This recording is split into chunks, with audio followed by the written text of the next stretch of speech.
colocar então algumas das figuras. O primeiro foi o seu avô, Erasmus.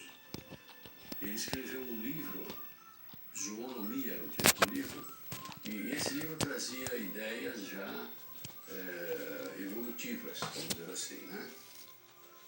E influiu sobre ele porque ele gostava muito de conversar com o avô. Uma outra figura que aparece, às vezes ela é assim, não tão destacada na biografia de Darwin, mas nós vamos ver depois no decorrer da entrevista que teve uma influência muito grande, foi Lamarck, Jean-Baptiste Lamarck. Quais eram as ideias de Lamarck principais? O uso ou o desuso dos órgãos permitia a mudança das características lentamente e elas se perpetuavam hereditariamente. Essa ideia depois foi rejeitada, mas era uma ideia que naquele tempo era uma ideia assim muito apreciada. Resultados das experiências de Mendel com a é um efeito tão pequeno que não afeta a seleção natural. A seleção natural pode apenas eliminar erros, que são grandes erros. Não elimina aqueles pequenos erros. Então, essas mutações tendem a se acumular no genoma. Ao longo do tempo, através das gerações, cada indivíduo acrescenta um certo número de mutações. A coleção da linhagem, por assim dizer. Então, a ideia faz parecer que se formos até o ponto certo, essas mutações se acumularão e serão tantas que irão causar um dano coletivamente, individualmente não muito.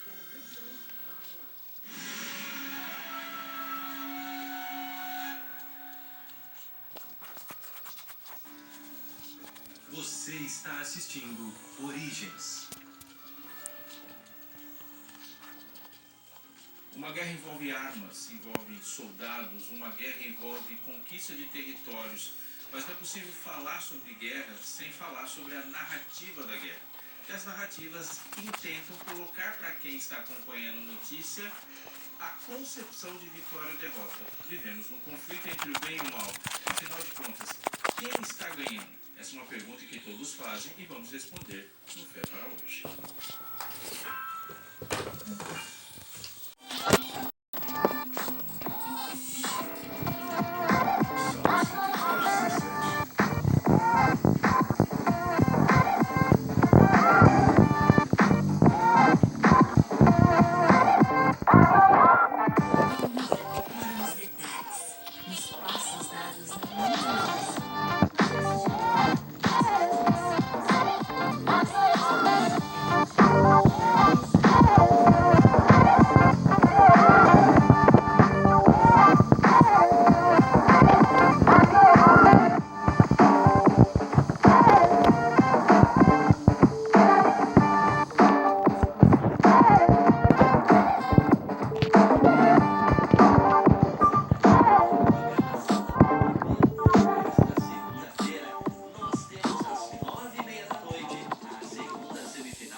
seria ser a arma secreta para sobreviver.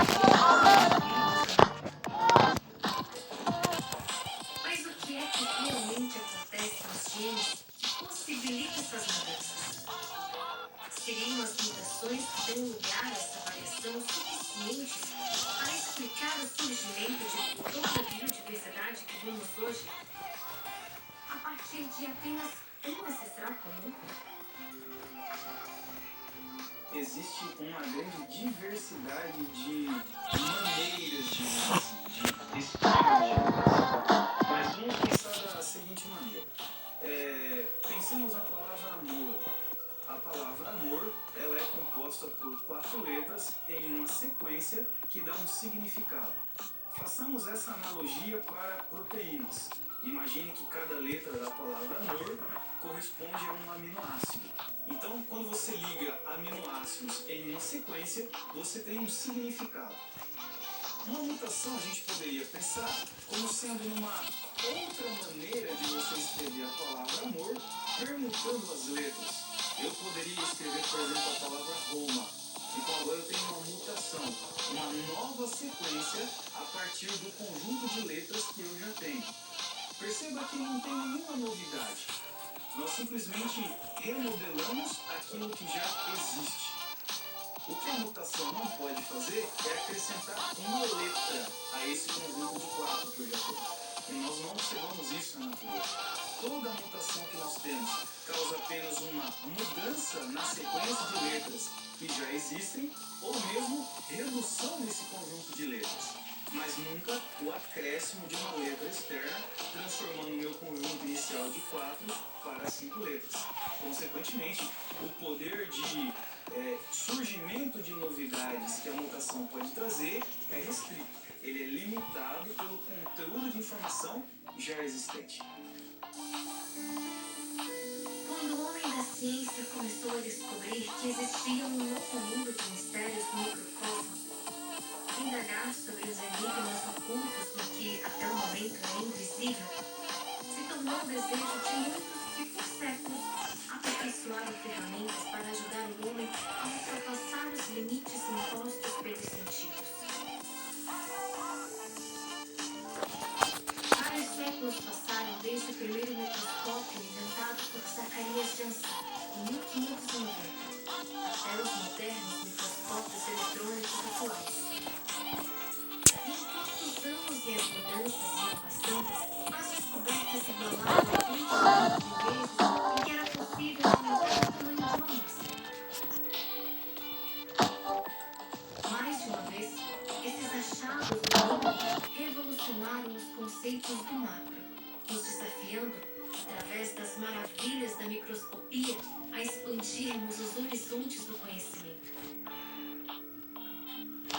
Antigamente, podemos explicar toda a natureza através apenas das leis da natureza. E que a resposta para essa pergunta é sim. Existem algumas coisas que parecem muito ter um design inteligente, como se houvesse uma necessidade de um criador. A primeira a primeira coisa é a origem do universo. Como o universo veio a existir? E se não houvesse não pode fazer isso sozinho, porque é nada. A única explicação razoável é que alguém inteligente e poderoso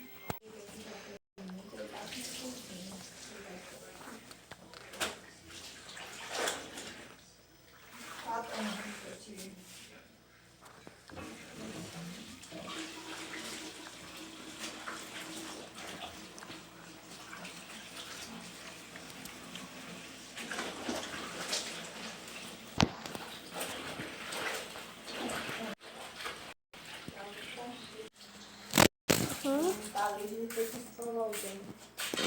Abrir esse caldeirão para encher d'água e não encher.